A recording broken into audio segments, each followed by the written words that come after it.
So, do you mind introducing yourself and telling us a bit about what you do? Sure. So my name is Christina Spicer, and I'm the co-CEO for Girl Scouts Arizona Cactus-Pine Council. We serve about 13,000 girls with about 8,000 volunteers. Nice. And I know I was a brownie for a few years, so I know how much Nice. the Girl Scouts in Arizona get to do. So that must be very rewarding. That's awesome. Here in Arizona? I was, yeah. That's awesome. Very cool. So what's the most rewarding moment you've had as a leader? I would say the most rewarding moment that I've had as a leader are those moments when I think it's twofold. So one, when you have a team member that you've worked with really closely and you've had that opportunity to mentor and guide, and you really see them flourish into the fullest level of leadership. So I think that's always incredibly rewarding when you're in a place of really watching other people succeed and excel and knowing that you had a small part of that, of just opening up the door and encouragement. And then from an external side of really watching girls flourish. So when you really, as an organization, decide to do big and bold and daring things on behalf of girls, and then watching it come to life, being willing to take risks and being able to say, hey, we're gonna do hard things on behalf of girls and really show up for them. And then watching them be able to experience that and step into it. So I would say those are the two really encouraging and rewarding things of being in leadership. Yeah, I love that because it's all the focus about getting to see the fruits of your labor instead of like being in charge. And I love that yours is about like getting to help other people grow. Yeah, thank you. It's the best part. It's the other stuff.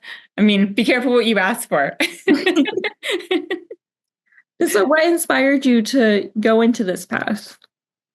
So, interestingly enough, so what has inspired me to go into nonprofit management, I always knew this was the path I was going to go on. I mean, the minute I grew up here in Arizona and I was raised by a single mama, and there were a lot of other nonprofit organizations that stepped in and people that stepped in to really guide and support my success. And so I always knew this was an option for me to be able to be on the nonprofit side of things. So I got my undergraduate degree in communication. I found I could get a degree in talking and was like, yes, I will do that degree. And then when I found out I could get a master's degree in nonprofit management and leadership, I was like, this is incredible to be able to put two things together that would allow me to use skills and passions that I have. And I really think it's about being purpose driven, right? I mean, that's what it's about. And I think that this in a kind of our generation of folks, this is the first time that you see a group of people who right out of college or even right out of high school have made the choice that they wanted to do something to better the world. And so it was stepping into the nonprofit sector and knowing that Girl Scouting, I joked around that I would retire at Girl Scouts. Like that was always the end game. I thought that Girl Scouting was the mothership of all things women and girls.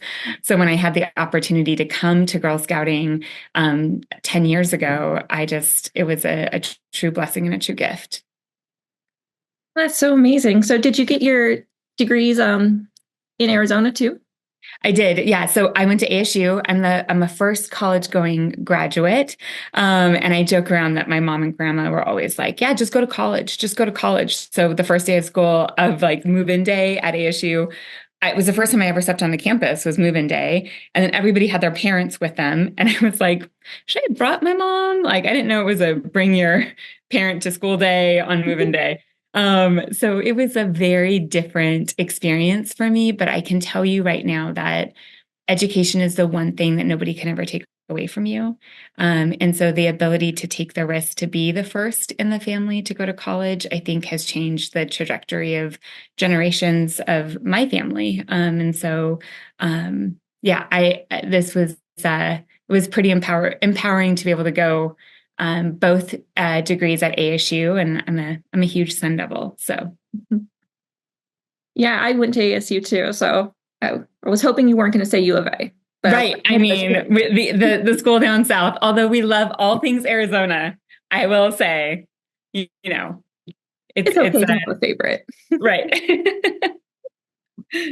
So, when you work in a nonprofit, do you have any difficulty balancing your work life, your work with your personal life?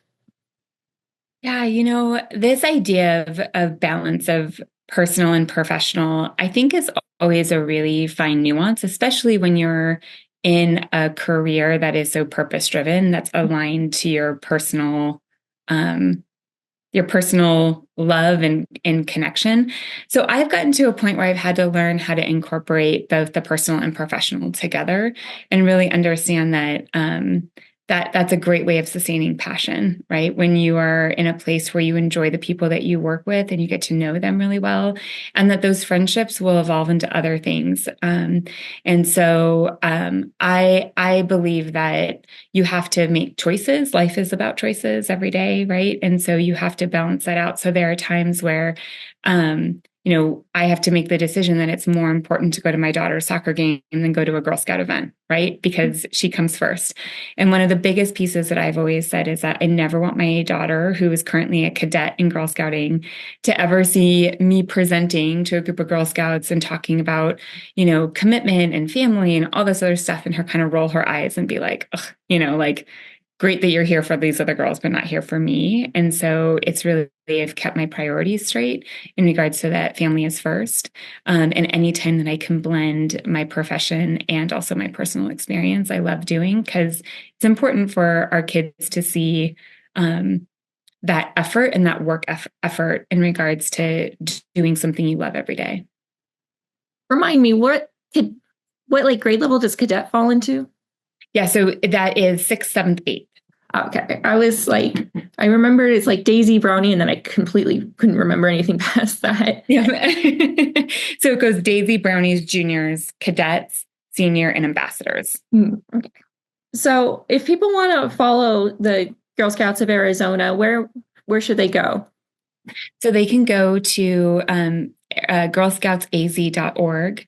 And then we have all of our social media channels that are listed there too. So people can follow us and check us out. And also, we're always looking for incredible volunteers, or if somebody has a girl in their life that they feel that Girl Scouting would be a great benefit for. I think right now more than ever, girls need a sense of belonging and a community that is really supportive. And Girl Scouts can absolutely provide that.